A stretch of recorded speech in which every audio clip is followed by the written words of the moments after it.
अऊज़ु बिल्लाहि मिनश्शैतानिर्रजीम बिस्मिल्लाहिर्रहमानिर्रहीम।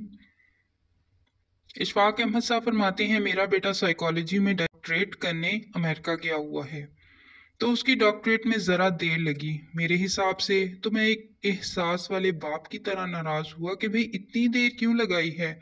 आप लोग भी कभी कभी घर में नाराज़ होते होंगे। मैंने कहा कि मैं इससे जाके पूछूं कि क्या बात है। पिछले से पिछले साल मैं वहां गया तो उसके हेड ऑफ द डिपार्टमेंट से मिला, तो उन्होंने कहा कि नहीं, ये तो बड़ा परफेक्ट है, कोई शिकायत नहीं, बल्कि हम तो ये चाहेंगे ये और कुछ देर तक हमारे पास रहे और हम इससे कुछ फायदा उठा लें। यूं मेरी तसल्ली हो गई।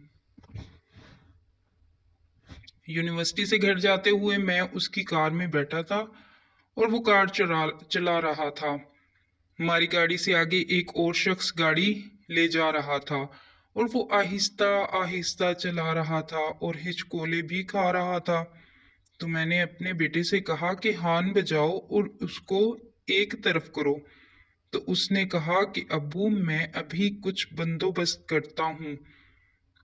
तो मैंने कहा कि भाई आप इसको हॉर्न दे। तो वो कहने लगा, अब्बू यहाँ हॉर्न देने का रवाज नहीं है। मैंने कहा कि वो तो साइलेंस जोन होता है, ये तो वीराना है। तो उसने कहा कि बस हॉर्न नहीं देते ना।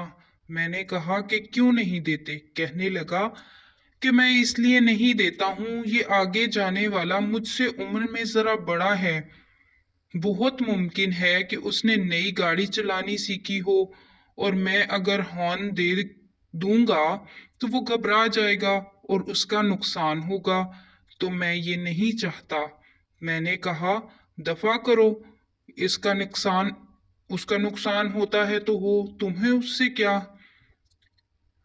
बजा हान और उसको हटा। कहने लगा कि नहीं, मैं माफी चाहता हूँ अब्बू, ये जरा मुश्किल है, मैं ये इसलिए नहीं कर सकता कि ये मेरा कोलीग है। ओह, मैंने कहा अच्छा, ये यूनिवर्सिटी में तुम्हारे साथ पढ़ता है या पढ़ाता है।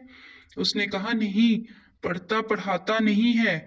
मैंने कहा ये तुम्हारा क्लास फेलो है।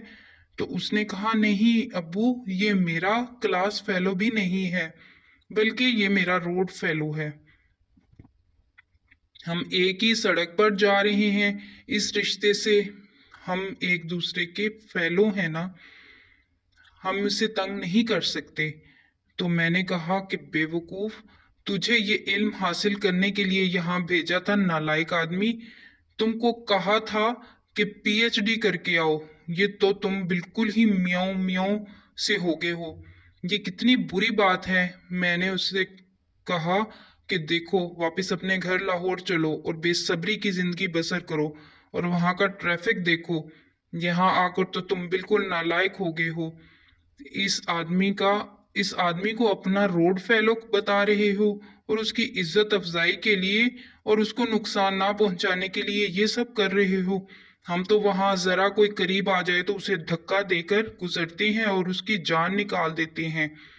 मैंने कहा ये सबर की बात तुमने कहाँ से सीखी। उसने कहा कि सबर हमारे यहाँ आम है, बल्कि हमारे मुसलमानों में तो सबर की बहुत तलकीन है और हम उसे पढ़ते हैं, लेकिन इसको बहुत गहराई के साथ नहीं समझते थे कि इसका मतलब क्या है। यहाँ आकर मुझे अमली जिंदगी का पता चला कि सब्र की क्या मानी है और इसके क्या फवायद हैं और ये इंसानी जिंदगी को किस कदर इस्तेहकाम अता करता है।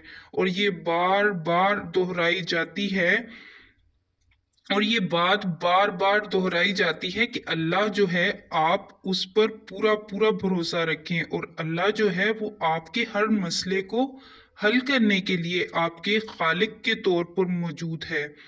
और ला तकनतु मिन रहमतिल्लाह, अल्लाह की रहमत से कभी मायूस ना होना, कभी मायूस नहीं होना चाहिए। जब तक कि आपके हाथ में सब्र की डोरी नहीं होगी, उस वक्त तक आप ला तकनतु के मानी नहीं समझ सकेंगे।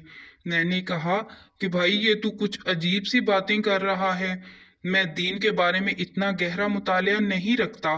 जितना कि तू मुझसे बात कर रहा है।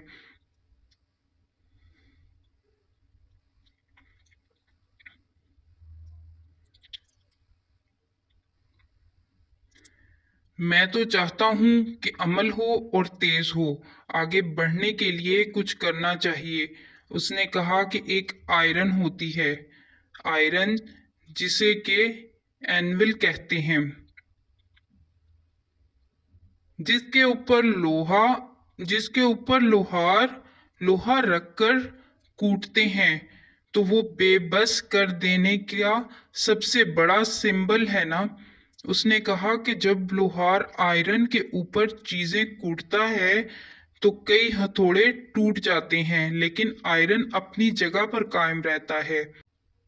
अस्सलामु अलैकुम। वीडियो पसंद आए तो वीडियो को लाइक कर दीजिए और चैनल को सब्सक्राइब कर दीजिएगा।